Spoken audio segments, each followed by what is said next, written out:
গাড়ি? আর কালকে রাত্রেবেলা আনুমানিক গভীর রাত্রে, হ্যাঁ, মদমত্ত অবস্থায় 3 জন আসলো গাড়ির ভিতরে, একটা ওয়াগানা কিনা।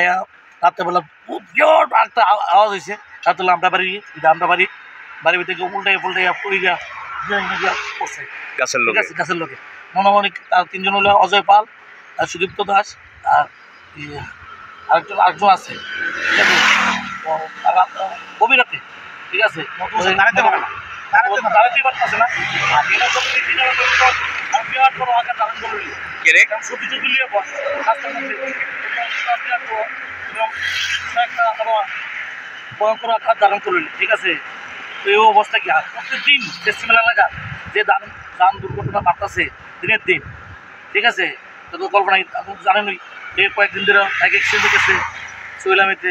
এই মোটামুটি 20 জন মোটামুটি এটা আহত হয়েছে। কদিন আগে হোটেলের সামনে ছেলে মানে এই জায়গাটার নাম কি? জাতীয় সড়ক না? জাতীয় সড়ক।